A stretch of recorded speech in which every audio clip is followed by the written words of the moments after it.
Sa isang maliwanag na sandali sa himpapawid, habang tahimik na lumilipad ang isang aircraft ng Royal Australian Air Force, ang mga sakay at piloto nito ay nagulat na lamang nang biglang may sumabog na nagmula sa kanilang eroplano.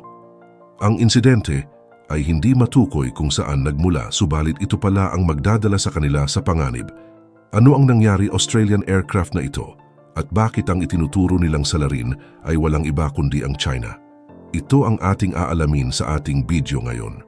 Pebrero ng taong 2022, nagsampa ang Australia ng akusasyon laban sa isang barko ng China dahil sa walang koordinasyong pag-atake sa isa sa kanilang P-8A Poseidon multi-mission aircraft gamit ang isang military-grade laser habang ito ay naglilipad sa karagatan sa hilaga ng Pacific Ocean.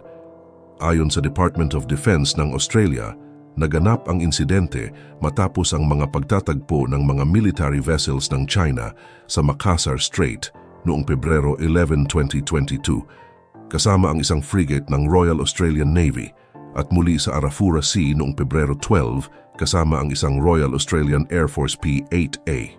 Isang grupo ang nakikita nilang gagawa nito. Walang iba kundi ang People's Liberation Army Navy na kinabibilangan ng Type 05 2D Guided Missile Destroyer na Hefei at ang Type 071 Amphibious Landing Platform Dock na Jinggangshan ay nakita sa Arafura Sea sa 5 magkahiwalay na pagkakataon ng mga P-8 Australian Patrol Vessel at isang shoreline-based detachment ng militar ng Australia base sa isang pahayag mula sa departamento. Ang pangyayari ay naganap sa hapon ng Pebrero 17, 2022 kung saan sinasabing gumamit ang isa sa mga barko ng China ng isang military-grade laser upang targetin ang isang P-8A. Hindi maliwanag kung anong uri ng laser device ang ginamit, subalit maaring ito ay isang onboard laser designator o laser rangefinder.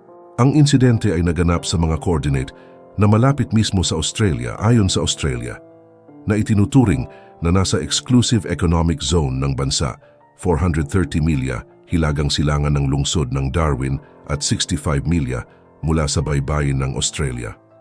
Nang makita ang mga barko ng People's Liberation Army Navy, PLAN, sa halos silangang landas sa dagat Arafura, dumadaan ito sa Torres Strait noong umaga ng Pebrero 18 at pumasok sa Coral Sea.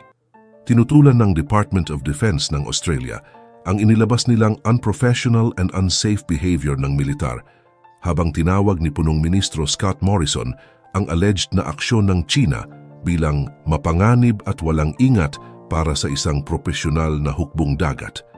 Nanawagan siya para sa isang pagsisiyasat sa pangyayari.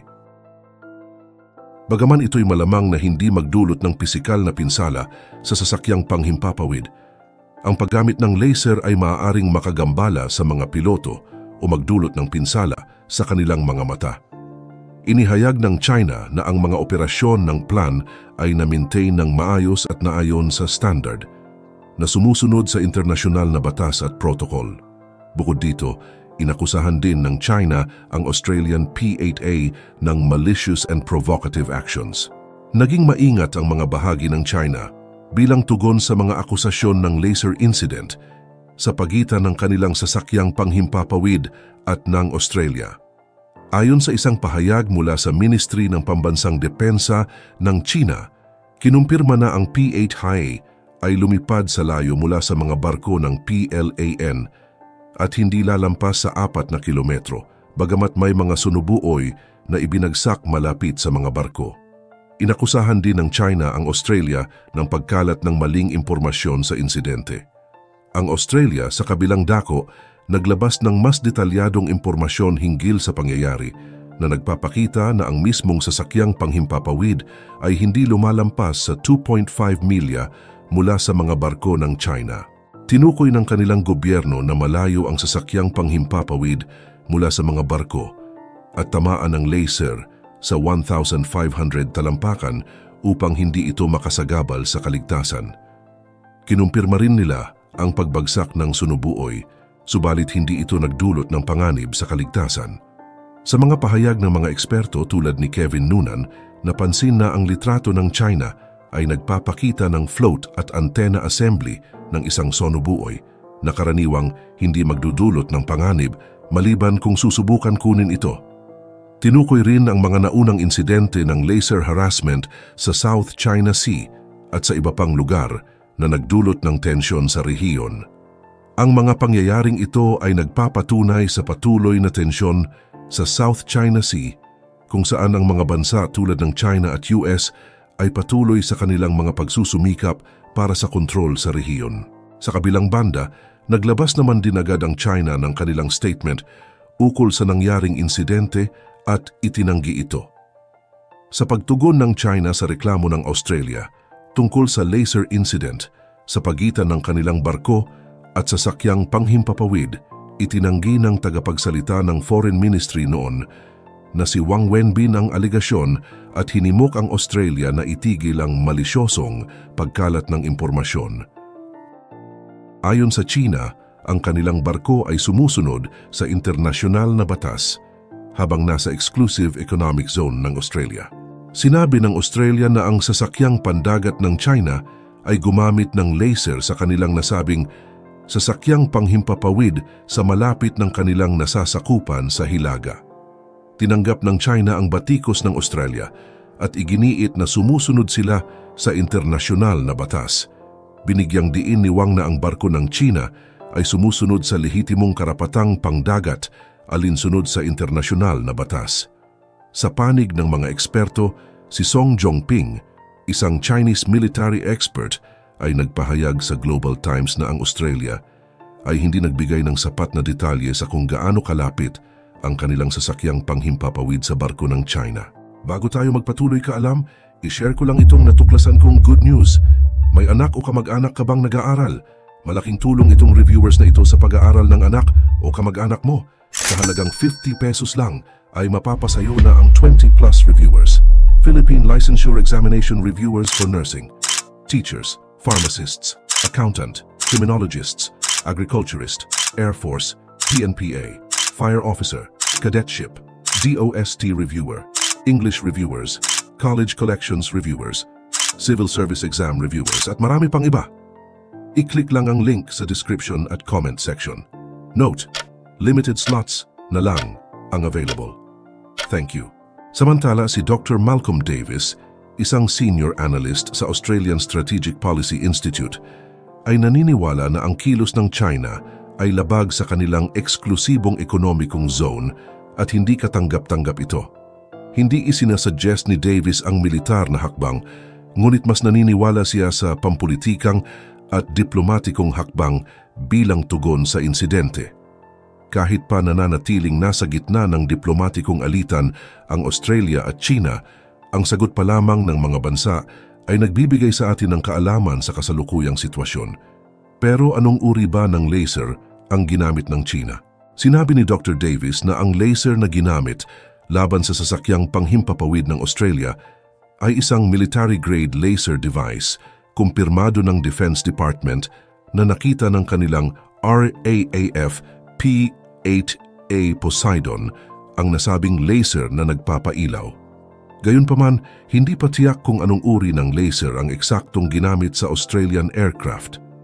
Ayon sa Global Times, isang hindi kilalang analyst malapit sa militar ng China ang nagmungkahi na maaaring ito ay isang laser rangefinder. Ito ay isang tool sa pagsukat ng distansya sa pagitan ng mga bagay, karaniwang makikita sa mga modernong barkong pandigma. Ngunit maaari itong magdulot ng panganib kapag nakasuway sa mga tao, kaya't dapat itong gamitin ng maingat upang hindi makasama sa mata ng tao. Ayon pa rin sa Chinese Navy, nanawagan si Dr. Davis sa China na magbigay ng paliwanag sa pangyayari, partikular sa paggamit ng laser laban sa sasakyang panghimpapawid ng Australia. Ipinaliwanag niya na ang ganitong kilos ay tila para takutin ang Australian aircraft at piliting itong lumayo. Hindi ito ang unang beses na may ulat ng paggamit ng laser mula sa mga barko ng China laban sa sasakyang militar ng Australia. Noong 2019, nagkaroon ng insidente kung saan naapektuhan ang mga piloto ng helicopter ng Australian Navy ng laser habang sila ay nasa ehersisyo sa South China Sea sa gabi. Bagamat hindi formal na natiyak ang pinagmulan ng laser, inaakala ng militar ng Australia na ito ay galing sa mga bangkang pangisda. Patuloy ang Beijing sa pagpapanatili ng matatag na militar sa South China Sea kasama ang mga sasakyang pandagat na inihahanda para sa mga misyon sa rehiyon.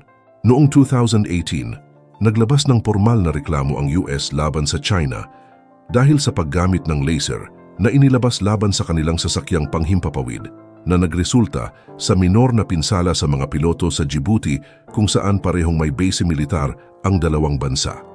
Ayon kay Dr. Zhang Jian, isang eksperto sa internasyonal na pag-aaral, mayroong pangangailangan na magtatag ng mga protokol para malutas ang mga hindi pagkakaunawaan sa hinaharap. Ipinunto niya na mahalaga ang pagpaplano sa mga ganitong sitwasyon upang maiwasan ang tensyon sa pagitan ng Australia at China.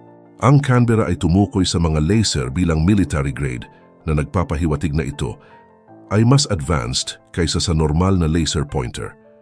Ginagamit ng mga military ang mga laser para sa pagtukoy ng target at pagtatanay ng distansya. Gayunpaman, ang paggamit ng military-grade laser lalo na sa mata ng tao ay maaaring magdulot ng malubhang pinsala at pagkapilay.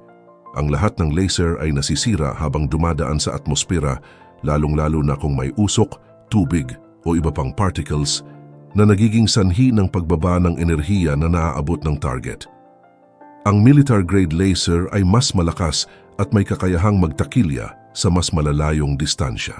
Hindi lang ito banta sa kaligtasan ng sasakyang panghimpapawid, kundi pati na rin sa pangangalaga ng paningin ng mga taong nasa loob o malapit sa target area. Sa pangkalahatan, ang insidenteng ito na nangyari noong mga nakaraang taon ay magbibigay punto na ang China mula pa noon ay talagang agresibo hindi lang sa Pilipinas maging sa mga bansang kalapit nito. Ang mga aksyon na ito ang mas lalong nagpapaingay sa tensyon sa rehiyon.